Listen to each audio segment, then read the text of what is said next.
Dear friends and students, I am Dr. Rajendra Singh Bais, Assistant Professor, Department of Studies and Research in Botany, Government College Autonomous, Kalaburagi.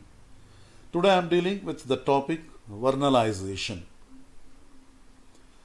Vernalization is a phenomena where the plants are exposed to low temperatures for early flowering. Vernalization, a phenomena where promoting flowering with the cold treatment.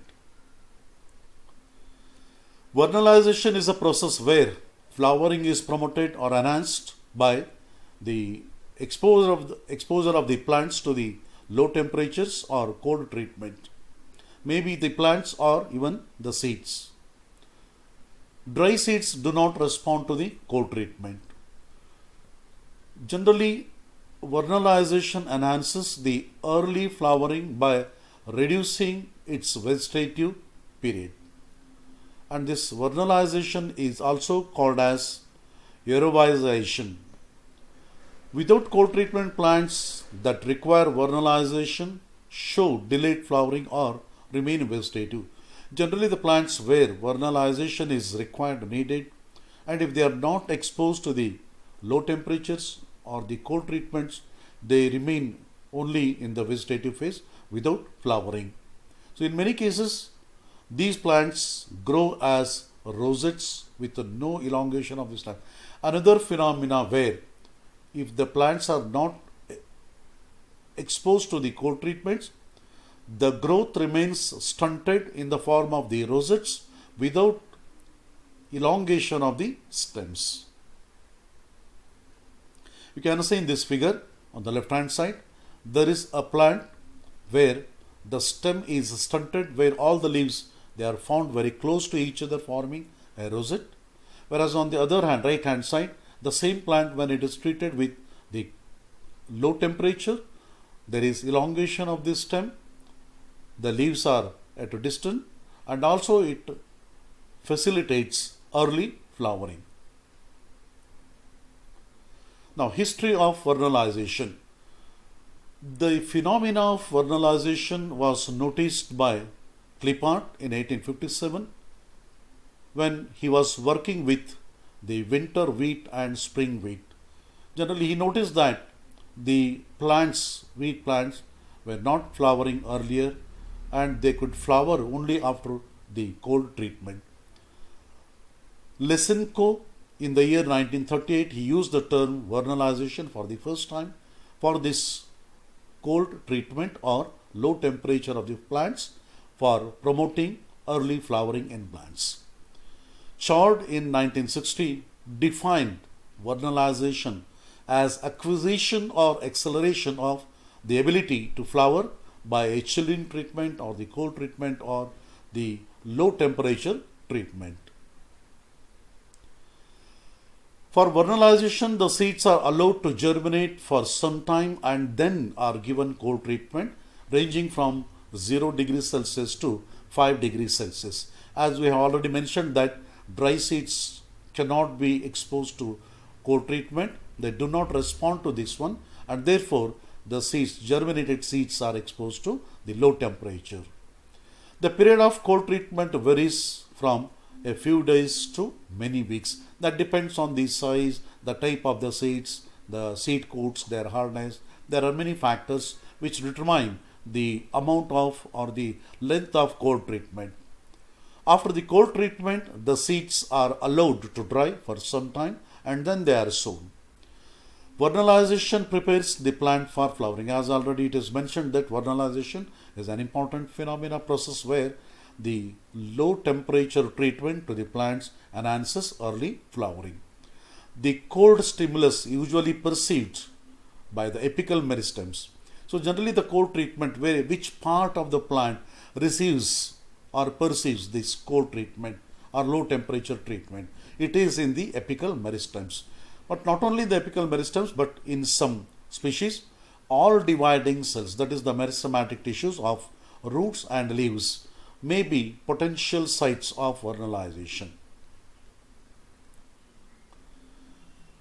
Vernalization induces the plants to produce hormone called Vernalin. It was discovered by Melcher in 1936. So the low temperature treatment or cold treatment in the plants, it induces the formation of a hormone that's called Vernalin. The vernalization stimulus can be transmitted from one plant to another through grafting.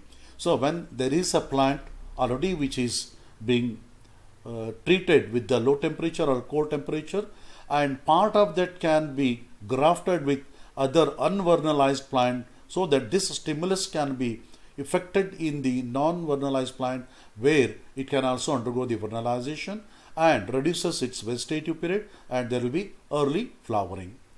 The age of the plant is also an important factor in determining the responsiveness of the plant to the cold stimulus, and it differs in different species. Of course, this is also one of the important factors in response to the cold treatment, that is age of the plant.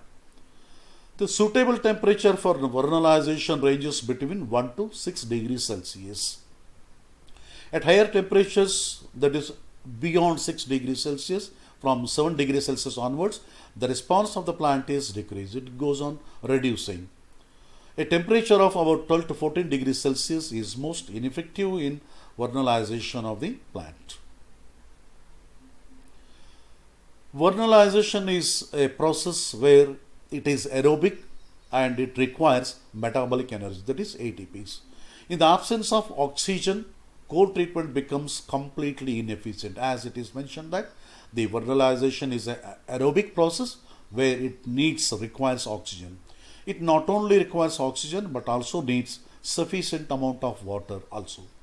Vernalization of dry seeds is not possible already, which is mentioned. Mechanism of vernalization.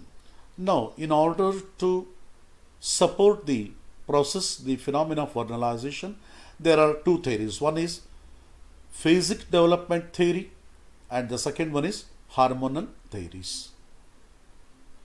Phasic developmental theory. Generally, this theory, the concept of this theory is that the plant has got different phases in its development, and that determines the flowering. Now, this theory, phasic development theory, was proposed by Lysenko in 1934. Now, according to him, or the theory, it states that there is a series of phases in the development of a plant. Each phase is stimulated by an environmental factor such as temperature, light, etc. Now, commencement of one phase will take place only after the completion of the preceding phase. Now, generally, the different phases in the life cycle of the plant, they are not simultaneous, but every phase passes one after the other in sequence, successively. There are two phases. One is thermophase, the other one is photophase. As the terminologies indicate, thermophase, a phase which is being influenced by temperature. Photophase, it is influenced by light. Thermophase depends on temperature. Vernalization accelerates thermophase. So, the amount of temperature it is received by the plants, so that accelerates the vernalization.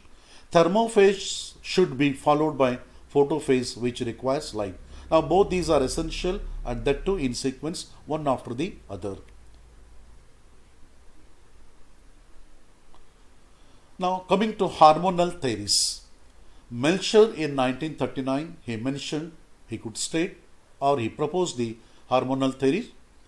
He proposed that chilling treatment or the low temperature treatment, it induces the formation of a new floral hormone called Vernalin.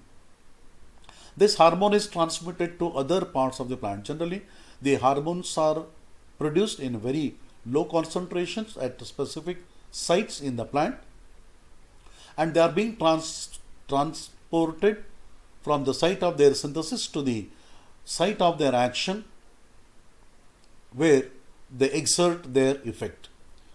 He grafted a vernalized plant with an unvernalized plant. Generally, a vernalized plant part is when it is grafted with unvernalized plant, The stimulus, the influence of this part is also exerted in unvernalized plant, and that now behaves as a vernalized plant, and there will be early flowering. The unvernalized plant also initiates flowering earlier. The hormone vernalin diffuses from the vernalized plant to the unvernalized plant and induces flowering very earlier. Now, epigenetic changes in a gene expression. There is another phenomena. Now, epigenetics is the study of heritable phenotype changes that do not involve alteration in the DNA sequence. Examples of mechanisms that produce such changes are DNA methylation and histone modifications, each of which alters how genes are expressed without altering underlying DNA sequence. So now, these epigenetic changes, they are being expressed by DNA methylation and histone modifications, unaltering the DNA sequence. Now, vernalization may involve epigenetic changes in gene expression. Changes in gene expression that are stable even after the signal that induced the change is removed are known as epigenetic regulation. So, one model for how vernalization affects flowering is that there are stable changes in the pattern of gene expression in the meristem after cold treatment. The involvement of epigenetic regulation in the vernalization process has been confirmed in long day plants, Arabidopsis. So, the effect of this one, that is epigenetic changes. A gene that acts as repressor of flowering has been identified, that is flowering locus C, FLC, is highly expressed in non-vernalized shoot apical meristems, and this was discovered by the Michaels and MS in the year 2000.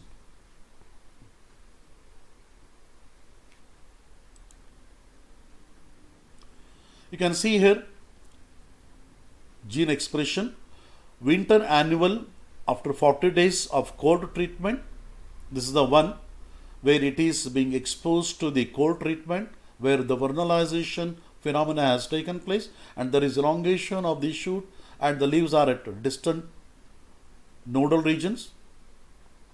And this is the one winter annual without cold treatment, and this is the one, the same plant, winter annual without cold but with an FLC mutation, the gene that suppresses the growth of the plant, that gets mutated and the effect of vernalization occurs and the plant, it grows and produces flower early. There is a phenomena called devernalization, which is exactly opposite to the contrasting to the vernalization. The reversion of vernalization by high temperature treatment is called devernalization. Vernalization is a low temperature treatment, whereas devernalization is a high temperature treatment. Devernalization is effected by treating the vernalized seeds or buds with high temperature. Lang et al. In 1957 demonstrated that application of gibberellins can replace the cold treatment for vernalization in certain biennial plants. There is a hormone, that is gibberellins, and this gibberellin application will also enhances the growth of the plant and early flowering in biennial plants without being treated with the low temperatures. So, the application of gibberellins replaces the cold treatment for vernalization. Now, practical applications of vernalization. Vernalization helps to reduce the vegetative period, or it cuts short the vegetative growth of the plant, resulting in an early flowering. Vernalization increases the resistance of plants to the fungal diseases, and an important the phenomena of the effect of vernalization or cold treatment. Vernalization also increases the cold resistance of the plants, particularly in the temperate regions. In the biennials, vernalization induces early flowering